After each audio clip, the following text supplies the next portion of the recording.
Hello, and welcome. Tonight is your time. Your moment to rest, to let go, to simply float. Take a deep breath in, gently, and then release it slowly, like a leaf drifting down a calm river. Feel the weight of the day beginning to melt away from your shoulders, from your hands, from your tired eyes. Even the smallest muscles in your face can begin to soften now.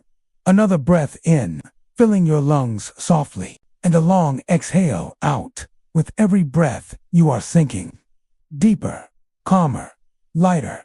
Notice the air around you, cool, soft, almost like a night breeze brushing against your skin. You may even imagine the faint flicker of a lantern somewhere in the distance. Its golden glow, steady, warm, welcoming you into its calm embrace. Your body feels heavy, but your mind feels light. Each sound you hear from me is like a gentle lullaby, guiding you closer to rest, closer to a safe, quiet space where sleep will find you easily. And so now, with your heart slow, your breathing gentle, let us drift together into a story whispered through the centuries, a story of soft golden light, flickering flames, and peaceful night streets in a city long ago. Our story tonight begins in the quiet lanes of medieval Punjab. The year is soft, forgotten, woven into the folds of time. The great Mughal Empire breathes all around, but here, in these hushed streets, the world is slower, gentler, almost still. Cobblestones stretch beneath your feet, cool from the evening air. Above, lattice balconies lean out, their carved wooden screens hiding sleepy eyes, and from somewhere nearby, the faintest sound of a river breeze drifts through, carrying with it the smell of distant spices, roasted grains, and the unmistakable fragrance of oil warming in brass lamps. You are walking now. Not hurried, not rushed, just moving at the rhythm of your own quiet heart. The bazaar is closed, stalls shuttered, voices hushed, but one workshop, tucked between narrow walls of sandstone, still glows with light. This is the shop of a humble lampmaker. His name is rarely remembered, for he is not a prince, not a poet, not a warrior, and yet his art glimmers in every corner of this city when night falls. For his hands, strong and steady, polish brass until it shines like captured starlight. Step inside now. The air cool and metal-scented. The rhythmic sound of hammer on brass echoing softly, not harsh, but steady, like a heartbeat of work passed down through generations. The lampmaker wears a simple cotton kurta, its sleeves rolled just above his elbows. A turban, loosely wrapped, rests upon his head, shadows falling across his brow as he bends over his work. His fingers, stained with oil and soot, move gently across the curve of the lantern in front of him, polishing until the surface gleams, reflecting the dim glow of candles around the room. Imagine the golden flickers dancing across the walls, shadows stretching, softening, curling upward like wisps of smoke. The flame quivers gently whenever the night breeze finds its way through the cracks in the shutters. Outside, crickets sing, their song blending with the quiet crackle of fire inside. The lampmaker hums under his breath, a tune so old it has no beginning, no end. It is said that in these times, during great festivals, in the Mughal cities, lanterns line the bazaars, row after row of glowing brass, each flame carefully tended, so no traveler ever had to walk in darkness. The lamp maker's work is not for riches, it is for light. And so, night after night, he polishes, hammers, and shapes, each lantern like a child of his craft. Notice the texture of the brass, smooth, cool, almost like silk made solid. Imagine the faint fragrance of oil, a little sharp but comforting, blending with the earthy scent of clay floors and wooden beams overhead. You can hear the soft swish of cotton fabric as the lampmaker moves, his sleeves brushing, his sandals shifting against stone. The rhythm is unhurried, like waves against the shore, like your own breath in and out. Every few moments, he dips a cloth into warm oil and runs it gently across the lantern's body. The brass responds with a sleepy glow, as though waking under his touch. And there is a strange magic here, for in these quiet medieval nights, lanterns were not only tools of light, they were symbols of safety, guides for travelers, companions for storytellers and wandering poets. If you listen closely, you can almost hear the footsteps of distant wanderers on the street outside, their sandals tapping softly, their voices hushed in gratitude as the lamps guide their way. The lampmaker pauses, wiping his brow with the edge of his kurta. He looks at the row of lanterns already completed, lined up like golden sentinels, each one waiting to carry its flame into the world. Outside, the night breeze stirs again, lifting the fabric of hanging curtains, sending shadows rippling across the walls. The city is sleeping, but within this workshop, a quiet universe of light and shadow is alive. The lampmaker remembers his father, who once told him, a lamp is more than brass and oil. It is a prayer against the darkness, and so he works with devotion. Each strike of his hammer slow, steady, echoing like a mantra through the calm. You may notice how peaceful it feels here.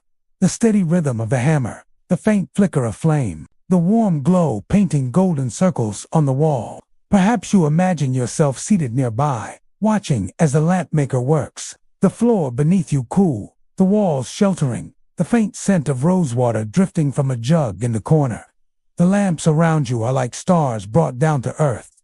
Each one a small sun, each one ready to brighten someone's path. Outside the door, the night is deep, but here, within these walls, there is only warmth, only safety, only the promise of light. And with each breath you take, you too are surrounded by that safety, that warmth, that glow. Slowly, gently, you are being carried deeper into this calm, as though the lanterns themselves are lighting a path into your dreams. For centuries in the subcontinent, stories were not only written, they were sung, recited, woven into everyday life. Bards carried epics from village to village. Grandmothers whispered fables at dusk. Travelers told tales in caravanserais, their voices blending with the crackle of fire. And here, in this dream garden, the voices of the past echo in the leaves, soft, soothing, like lullabies of another time. Imagine yourself sitting beneath a tree here. Feel the grass beneath your hands. Feel the coolness of night air.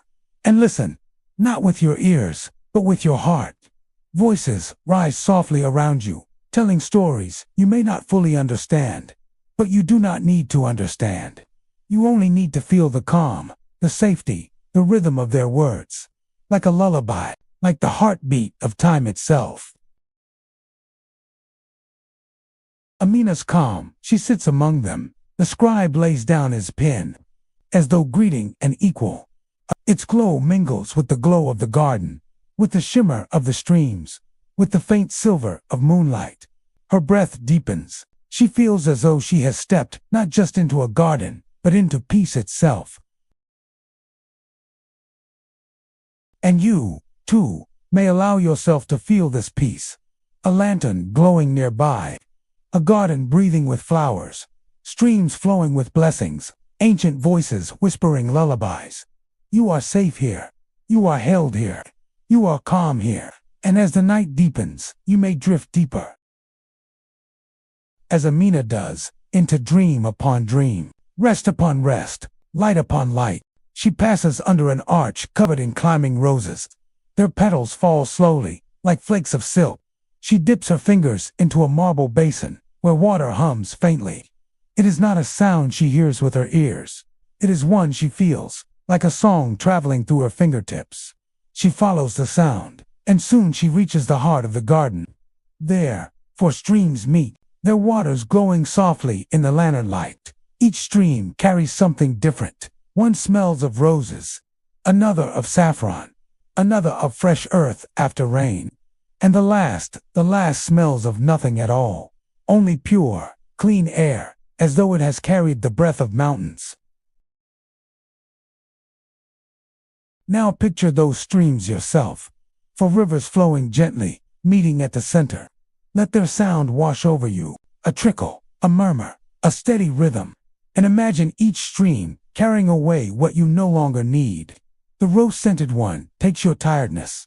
The saffron one takes your worries. The earth-scented one takes your heavy thoughts.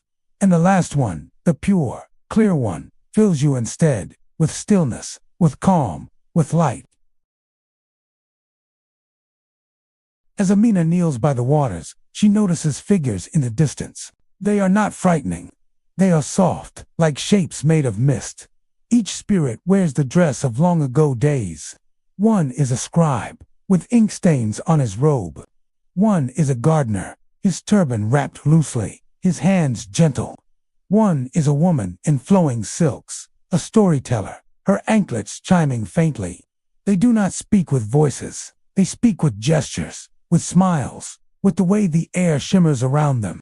My dear, gentle listener, before we return to Amina, let's take a moment to rest again. Let your shoulders melt downward. Let your jaw unclench. Let your breath soften, like silk folding upon itself. This story moves slowly, just as lanterns sway in a night breeze. It carries you gently, and you need only drift with it. Amina rests in the Mughal-style garden, surrounded by streams and glowing flowers. The spirits of the past sit nearby, a scribe with ink-darkened fingers, a gardener with earth-stained palms, a woman storyteller in flowing anarkali. Their faces are warm, their features as familiar as those seen in any bazaar of Lahore or Delhi. Dark eyes shining softly, strong brows, gentle lines of kindness. The night grows hushed, and then, from the far edge of the garden, she hears a new sound. It is not water, not wind, but the low, shimmering hum of feathers. Through the arches of roses, a peacock steps forward. His feathers ripple with every shade of blue and green, the same iridescence you might glimpse in the courtyards of Jaipur, or in the palace mosaics of Lahore Fort. On his head rests a delicate crest, a crown of tiny eyes, each catching the light like jewels. In medieval India and Pakistan, peacocks were seen not only as beautiful creatures, but as symbols of watchfulness, protectors against snakes, and living emblems of eternity. This peacock walks toward Amina slowly, his long train trailing like a river of color. And when he bows his head, she feels no fear, only wonder. Amina rises, her lehenga, choli rustles softly, the embroidery catching faint lantern glow. Barefoot, she follows the peacock as he leads her to a hidden corner of the garden. There stands a pavilion, carved in the style of Indo-Persian artisanship, delicate arches, yali latticework, casting patterned shadows. The pillars glow faintly, as if moonlight lives within the stone itself. Inside, she sees murals on the walls, paintings of emperors and queens, scribes and soldiers, villagers carrying water from wells, children chasing kites in dusty courtyards, all painted with faces she recognizes, the same warmth, the same shapes, the same softness that belongs to her own people. In the courts of the subcontinent, artists once painted tiny masterpieces, miniature paintings, so detailed that a single eyelash could be seen on a figure no bigger than a thumb. They captured not only royalty, but everyday life. Musicians with sitars, farmers tilling land, women grinding spices, and scholars bending over manuscripts. And here, in the dream pavilion, Amina sees such paintings come alive. The faces blink softly. The lips move as though whispering. The entire history of her land unfolds around her, gentle, unhurried. Close your eyes and picture the walls around you. At first, only paintings, still, silent, and then, very slowly, they stir. The cool evening air greets him, carrying scents of cardamom, saffron, and the faint smoke of roasting chickpeas. Imagine yourself walking through this golden street. The lanterns above sway ever so slightly, their glow spilling across your shoulders, painting the ground beneath you in shimmering patterns. You hear the soft clip-clop of hooves. A merchant's horse passes, its saddle jingling with tiny bells.